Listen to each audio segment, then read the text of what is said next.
Você usa smartwatch, óculos de realidade 3D? Pois é, sabe que isso tem um nome, se chama wearable, ou aquilo que você usa. Daqui a pouco você tá usando uma jaqueta, uma calça, uma blusa, uma bolsa. E hoje, esse é o assunto do Causa Justa. Fica com a gente. Vem!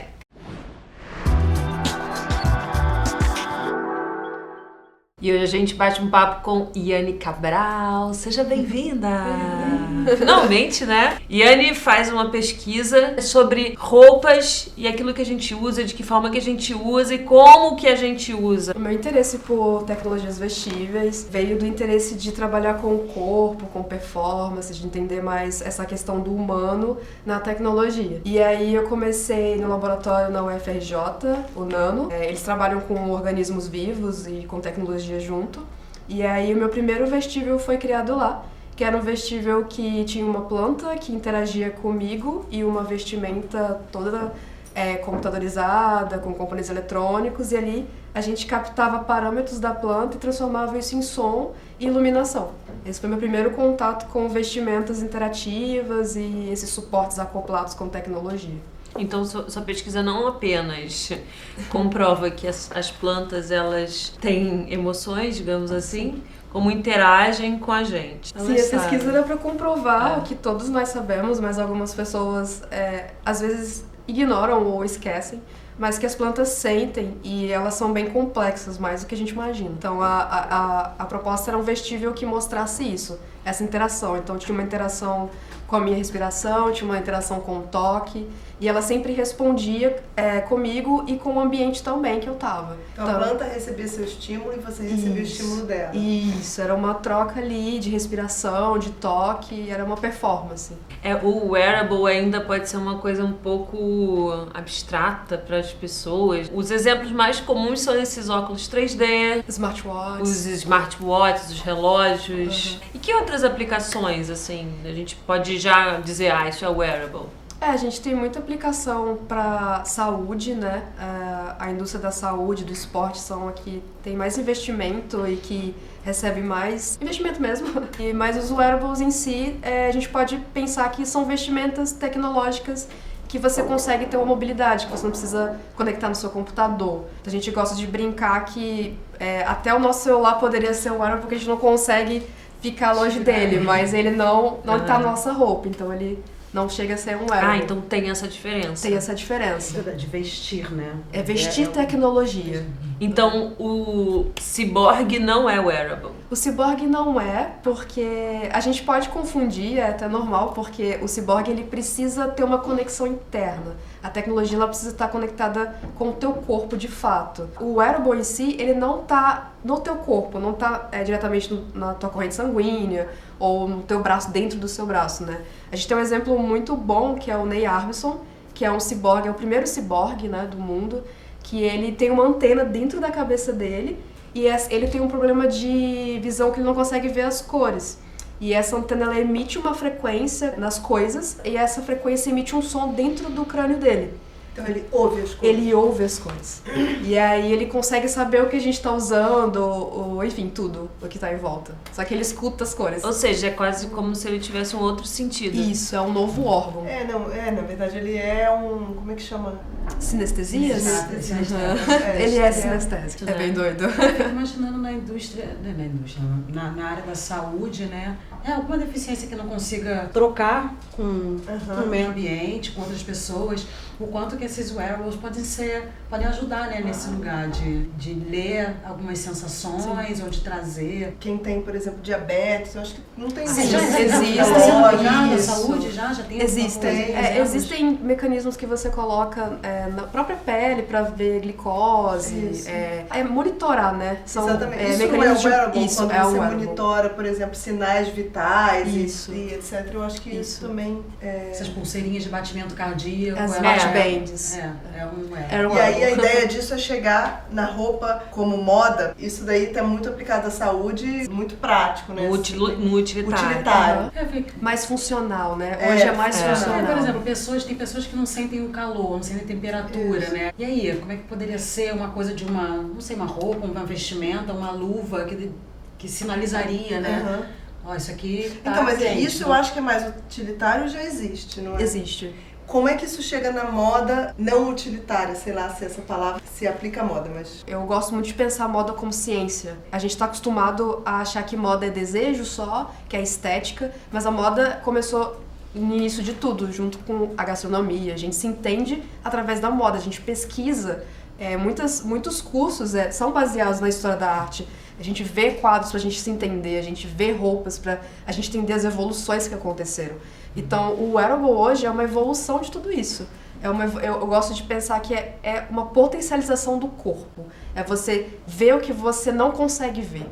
Então, o wearable, ele tem essa potência, né? E na moda hoje, assim, estão começando a desenvolver linhas condutivas, sensores também maleáveis para poder anexar nas roupas, costurar junto com as fiações.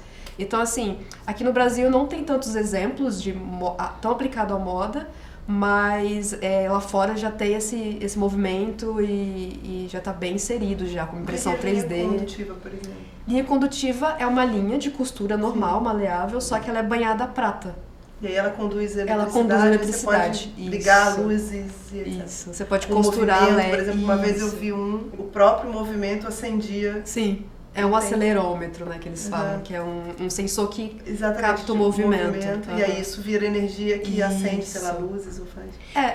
Isso. É isso? A gente usa esses sensores como parâmetro. Esse sensor, ele emite um número pra gente, né? E aí a gente pega esse número e transforma em luz, transforma em som, transforma em feedback. Isso é um dado, na são verdade. Dados, isso, são dados. dados. E aí, a partir do dado, você pode transformar ele em outras informações multissensoriais, no caso. Ou até analisar, como ela falou, tipo, eu posso ter um sensor de temperatura e ver como está a temperatura do meu corpo em determinados locais. Que é o teu trabalho com a bolsa, não é?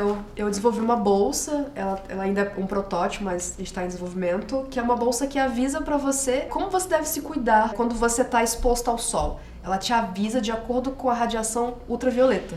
Então tem um sensor ali que capta essas radiações e de acordo com o índice, né, que é estipulado pelo Inmetro, não sei se é isso, ela fala pra mim, vamos usar o óculos, vamos usar um protetor solar. Enfim, protetor solar também foi complicado, né? Não, mas existe um limite que a OMS estabelece que você de alguma maneira tem que se proteger. O jeito que você se protege é um... Sim, e eu segui esses parâmetros e a bolsa ela avisa pra você. A ideia é que você viva a tua vida, mas que você não precisa ser interrompido por uma notificação indesejada ou que você tem que ficar olhando no celular pra ver se tá muito sol. Ela ali tá ali junto com você pra ajudar você a ter uma vida melhor, né? E até que ponto você mede a invasão da privacidade com o atendimento de uma necessidade? As pessoas que estão desenvolvendo wearables hoje, elas estão muito preocupadas, algumas pessoas estão muito preocupadas com essa invasão de fato. Porque é uma das tecnologias mais propícias à proliferação de dados, assim, você tá jogando, é o seu eu quantificado, né? O seu eu em dados. Então, assim, quem pega aquilo ali sabe tudo sobre você, sabe o que vender pra você, você tá preso àquilo. Então, assim, cabe ao profissional que faz isso ter essa limitação.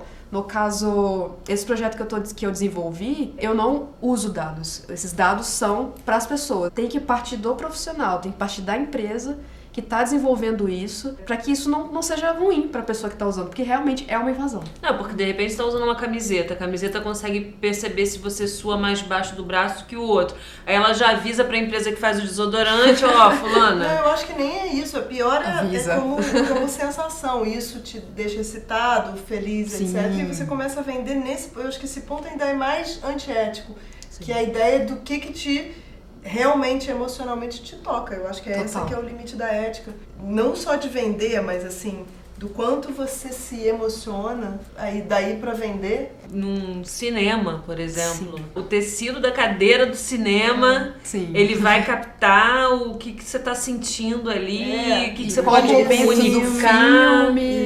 Você sentiu aquilo, ele já pega ali. Acho que tudo que tem como tecnologia... são esses termos, né, de autorização, o usuário, o cinema. Acho que tudo que tem tecnologia esbarra nesse lugar ético, né? Que é o quanto a gente produz dado e quanto a gente produz contra nós mesmos. Contra nós mesmos. Na verdade, é difícil falar isso, né, contra nós, porque a gente acaba usando, né? É uma evolução, a tecnologia é uma evolução, não é ruim.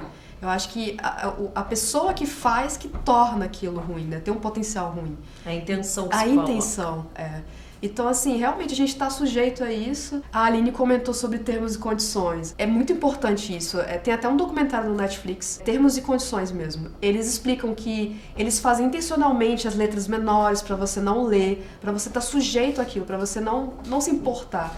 E ali a gente libera tudo, né? Eu sei que é chato, mas tem que ler esses termos e condições. A gente tem que... É como se fosse ali abrir o manual e entender o que a gente tá fazendo.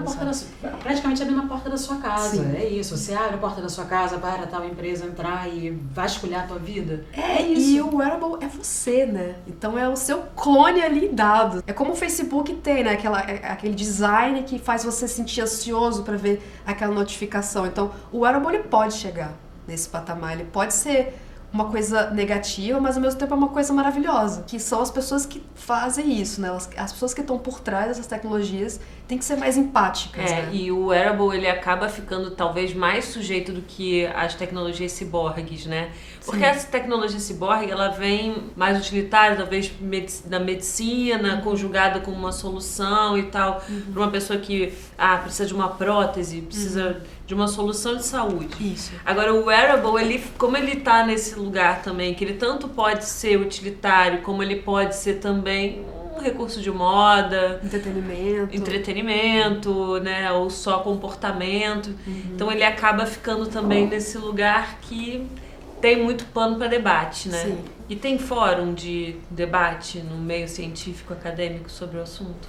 Tem fóruns, mas não especificadamente para wearables, né? Eu acho que essa questão do dado, ela já está sendo explorada, a gente já está comentando sobre isso, porque é algo que está saindo pelas mãos, né? A gente não está tendo mais controle. Então... A gente já perdeu o controle antes de pensar na coisa. Exatamente. E é algo muito íntimo nosso, né? Tem esses fóruns, sim, mas não é muito visível. Acho que as pessoas estão mais preocupadas em criar tecnologias do que se preocuparem com como que ela vai reverberar. E você que tá aí do outro lado, deu muita coisa pra pensar, né? Curte, comenta, compartilha, leva essas informações pra onde você acha que elas podem encontrar vozes, ecos, escutas. E a gente continua por aqui fazendo o nosso trabalho, visibilizando projetos maravilhosos como o da Daiane. Tchau, tchau.